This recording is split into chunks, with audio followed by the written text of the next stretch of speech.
गया होगा 1 घंटा कि 2।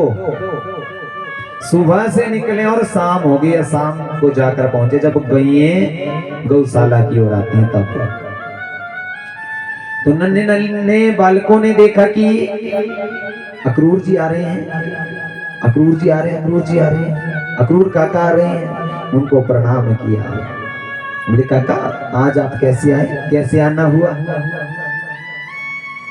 तो अक्रूर जी ने जैसे ही बालकों को देखा, उन छोटे छोटे बालकों को देखा तो हृदय पिघला है आज। और जैसे ही हृदय पिघला है आंखों से आंसू बहने लगे हैं, इतने आंसू बहने लगे हैं। दोनों बालकों को गले में लगाया है। जैसे ही गले में लगाया है तो गले में लगाने के बाद क्या हुआ? कृष्ण कन्हैया लाल कहने लगे, बोले काका आप हमें लेने आए हो तो लेने तो आप आए हो, लेकिन एक बात याद रखना, माँ को ये बात मत बताना। अगर आपने माँ को ये बात बताई कि कंस मामा के यहाँ जाना है, कंस मामा ने बुलाया है, तो माँ हमें नहीं भेजेगी, क्योंकि व्यवस्था तो सारी कर दी थी। क्योंकि नारद जी ने कहा था भगवान जी को कि तुम यहाँ लीला मत करो, अभी कंस का मर्दन भी करना है। तो भगवान ने पता क्या कहा था? बोले मेरे यहाँ कुछ और पंप दे दिए ना बोल के, वहां कुछ और बोल के आए हो। बोले नारद जी तुम्हारा तो कहना ही अलग है। तो अक्रूर जी को गले लगाया है। अक्रूर जी आए हैं, नंद बाबा ने बहुत सेवा की है, रात्रि का समय था, भोजन खिलाया है। जैसे ही भोजन ग्रहण किया है, मैया ने निवाला लिया था भोजन का, जैसे ही होंठों तक पहुंचा है, याद रखना।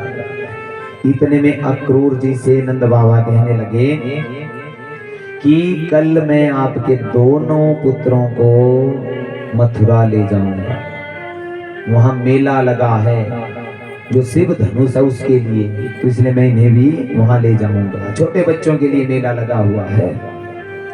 जैसे ही कहा, कहने के बाद क्या हुआ? मैया ने जैसे ही ये वाणी कानों में पड़ी है मैया के, तो मैया के मुख से वो निवाला फिर नीचे गिर जाता है।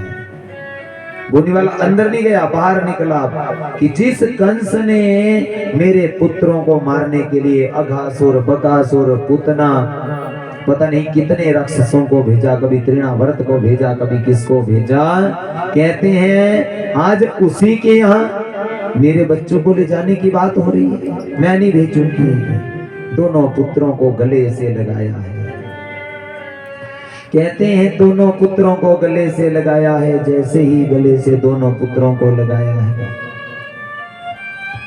और रोने लगी हैं। और आज कहते हैं कृष्ण कन्हैया लाल भी रोने लगे हैं। इतने अश्रु आंखों से बह रहे हैं कि जिसका कोई हिसाब नहीं।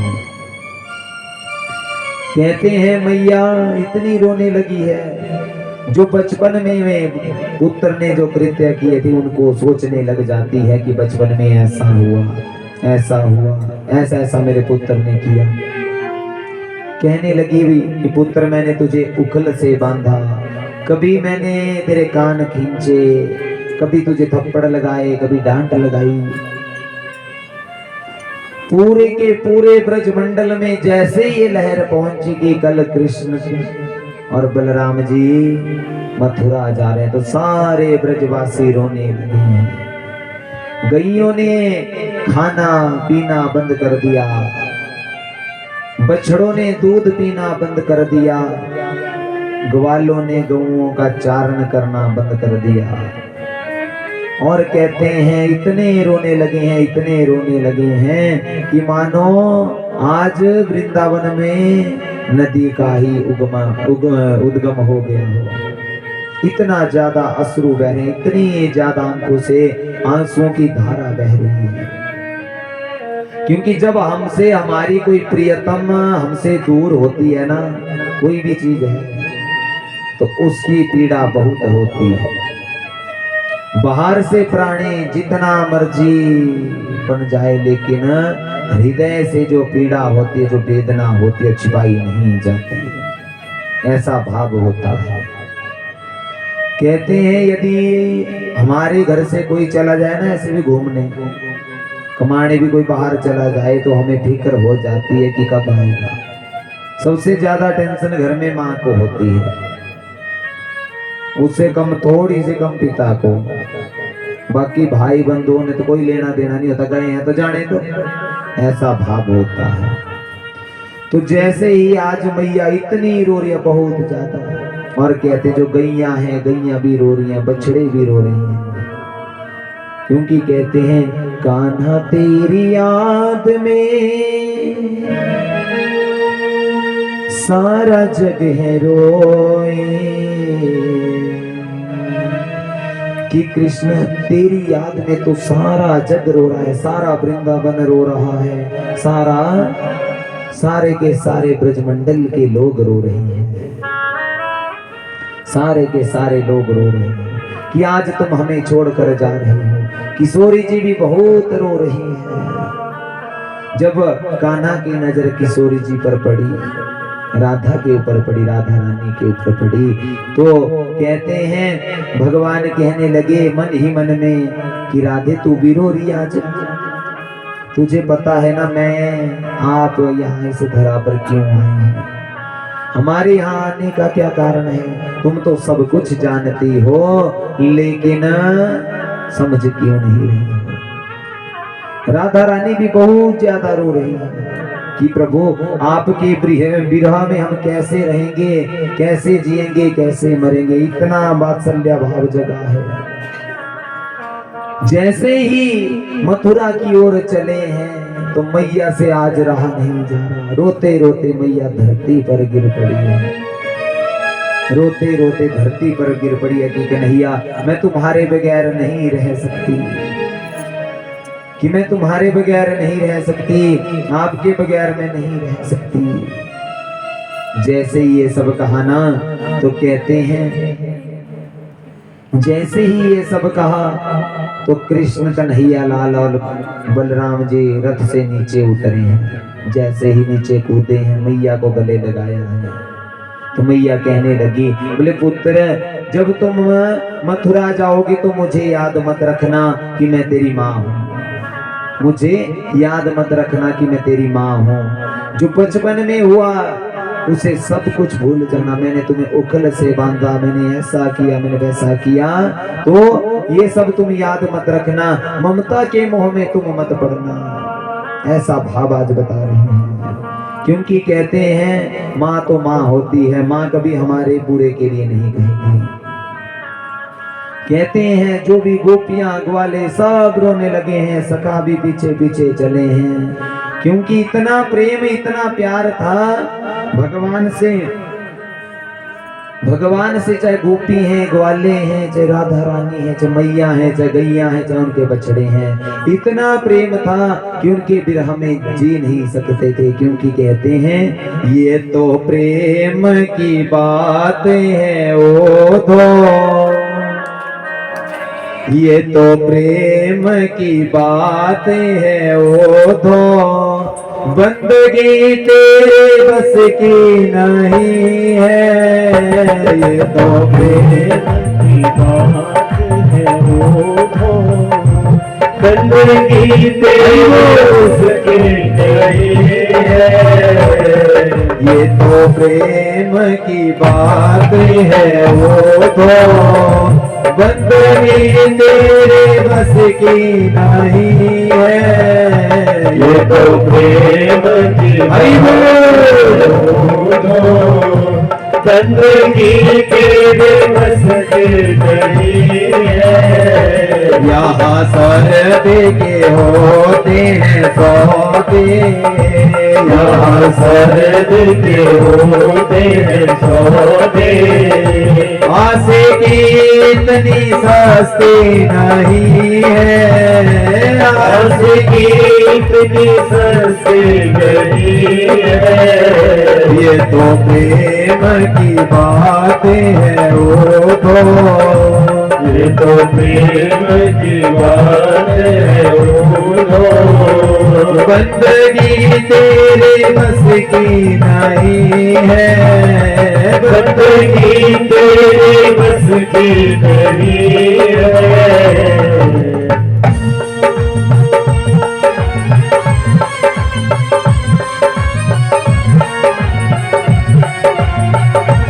हरि हरि बोल, तालियों की मिली सेवा दो, हरि बोल।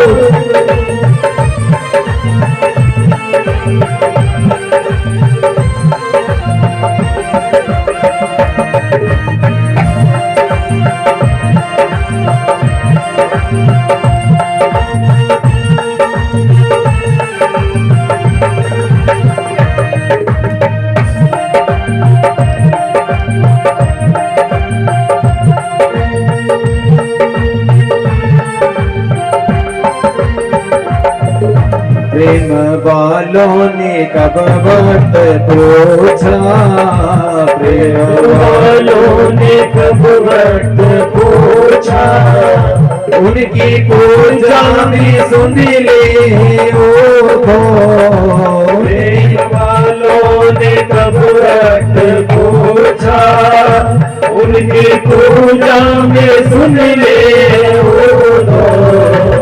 यहाँ दम दम में होती है पूजा, यहाँ दम दम में होती है पूजा, सर झुकाने की फुर्सत नहीं है, सर झुकाने की फुर्सत नहीं है, ये तो प्रेम की बात है ओ बंदगी तेरे बस के नहीं है, ये तो प्रेम की बात है ओ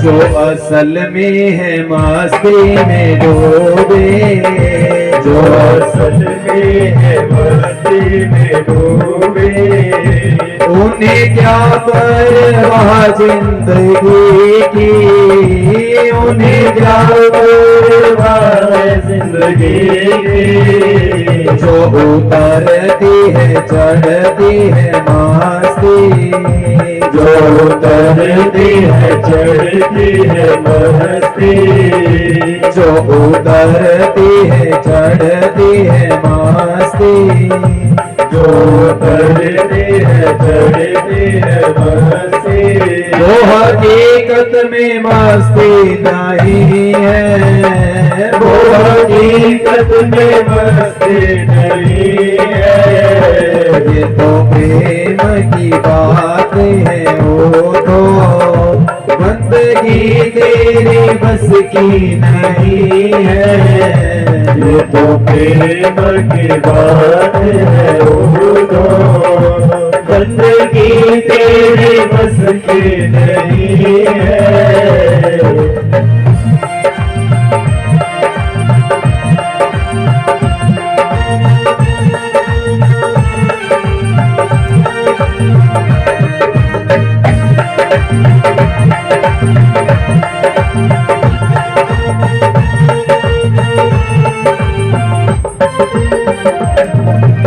जिनकी नजरों में है शाम प्यारे, जिनकी नजरों में है शाम प्यारे, जिनकी नजरों में है शाम प्यारे, जिनकी नजरों में है शाम प्यारे, वो तो रहते हैं जग से न्यारे, वो तो रहते हैं जग से न्यारे, जिनकी नजरों में मोहन समाए, जिनकी नजरों में मोहन समाए, वो नजर फिर तरसती नहीं है, वो नजर फिर तरसती नहीं है, ये तो प्रेम की बात है वो बंदगी तेरे बस की नहीं है। ये तो प्रेम की बात है वो बंदगी तेरे बस की नहीं है। ये तो प्रेम की बात है वो बंदगी तेरे बस की नहीं है। ये तो प्रेम की बात है वो बंदगी तेरे बस की नहीं है। बंदगी तेरे बस की नहीं है। बंदगी तेरे बस की नहीं है। बंदगी तेरे बस की नहीं है। बंदगी तेरे बस की नहीं है। बोलिए भगवत्सल भगवान की। तो कहते हैं इस तरह से जो प्रेम भाव था उसको व्यक्त किया है। और कहते हैं जैसे जैसे प्रेम भाव तो व्यक्त हुआ है, थोड़े से समय पश्चात भगवान कृष्ण और बलराम रथ के ऊपर विराजित हुए हैं।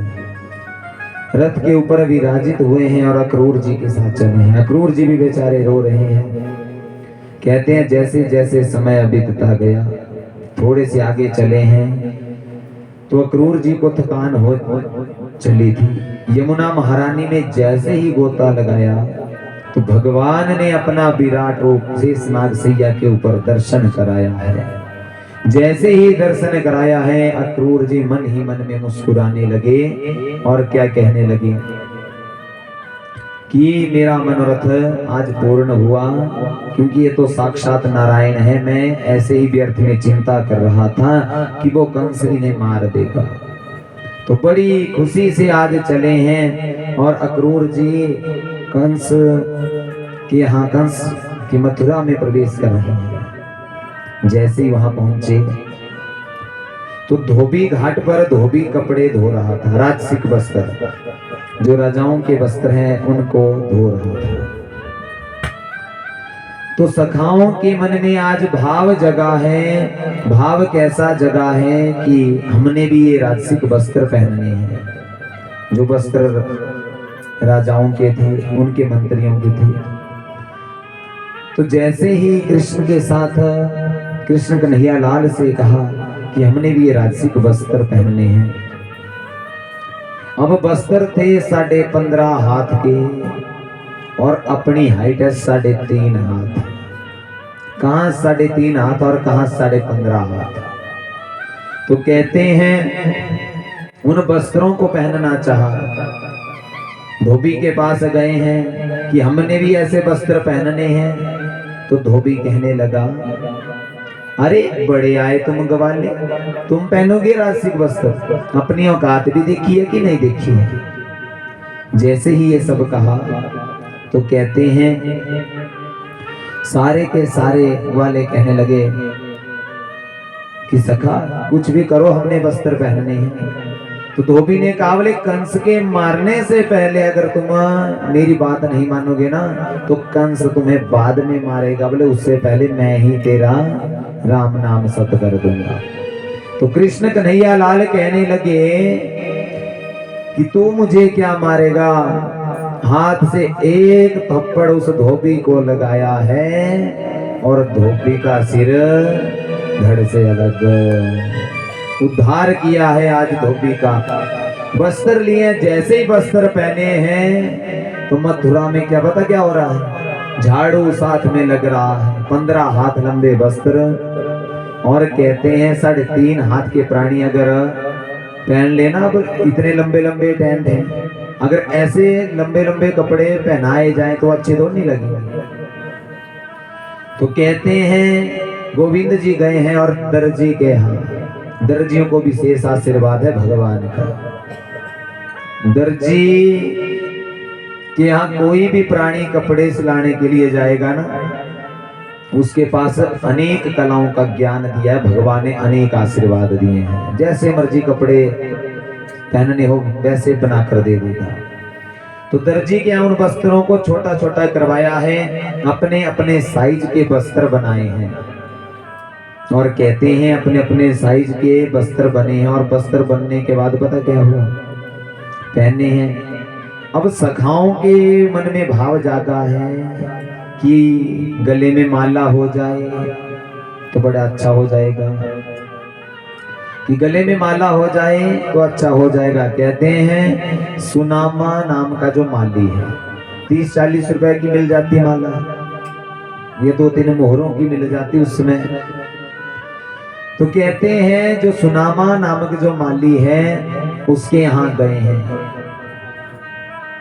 उसके यहाँ गए हैं और वहां पर क्या किया है, माली से फूल लिए हैं कि हमने ऐसी ऐसी मालाएं पहननी है, तो माली ने फूल दिए हैं। तो भगवान ने उस माली का उद्धार किया और क्या कहा, बोले जब तक तेरे बाग में फूल खिले रहेंगे, कोई भी प्राणी टहनी से फूल तोड़कर नहीं लाएगा, तब तक तेरे ये जो फूल हैं ये समझ लेना कि तेरे जो फूल हैं क्या होंगे, बोलो कैसे होंगे, तब तक तेरे ये जो फूल हैं कभी अपवित्र नहीं होंगे। कैसे, एक बार चढ़ा दिए ना दोबारा नहीं उनको चढ़ाते, तो ऐसा भाव नहीं होगा। जब चाहे फूल सूख जाएगा बगीचे में लेकिन वो चढ़ाने योग्य रह जाएगा, ऐसा आशीर्वाद दिया है।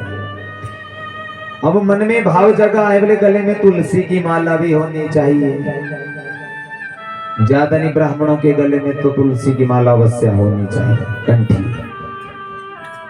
बिल्कुल गले के साथ चिपकी हुई तुलसी की माला।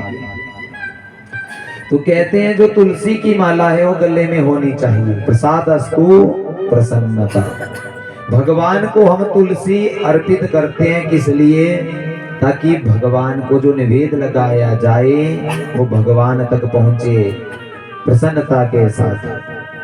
गले में तुलसी होगी, जैसे ही मुख से गले से होता हुआ भोजन हमारे पेट में जाता है तो उससे भगवान को भी प्रसन्नता होती है।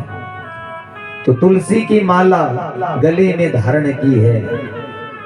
और उसके बाद कहते हैं अब सखाओं के मन में भाव जगा है कि मित्र अब हमारे गले में पता क्या होना चाहिए, ये भी हो गया मस्तक पर चंदन। सभी से मेरा इस व्यास पीठ से अनुरोध है कि मस्तक पर चंदन का टीका अवश्य होना चाहिए, चाहे छोटा हो चाहे बड़ा हो, जितना हो सके उतना होना चाहिए चंदन का टीका। सफेद चंदन है या लाल चंदन है। तो कहते हैं जो त्रिबकरा है, कुब्जा है, वो टेढ़ी मेढ़ी है देखने में। तो मेरे प्रातम प्रभु उसके यहाँ गए हैं, कहा बोले मैया बड़ी सुंदर लग रही हो, देखने में बड़ी सुंदर लग रही हो। जैसे ये कहा वो त्रिबकरा एकदम अपने स्थान पर रुक जाते हैं कि फिर कहो क्या कह रहे हो, फिर कहो दोबारा कहो,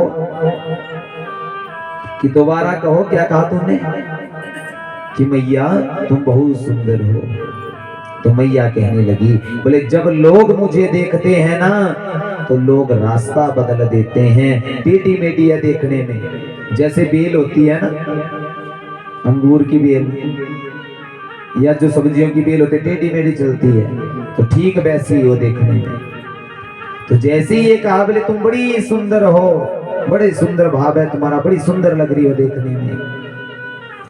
जैसे ही ये सब कहा तो त्रिबकरा को अचंभा हो गया है, आज ये अच्छा इतनी सुंदर हूं मैं। कहने लगे बोले मैया ये लेप कहाँ ले जा रही हो चंदन का। तो त्रिबकरा कहती है कि ये जो चंदन का लेप है मैं कहाँ ले जा रही हूँ, कंस को। भले ही पापी था लेकिन चंदन का तिलक मस्तक पर अवश्य लगाया करता था, चंदन का लेप, क्योंकि चंदन में भगवान कृष्ण स्वतः विराजमान रहते हैं।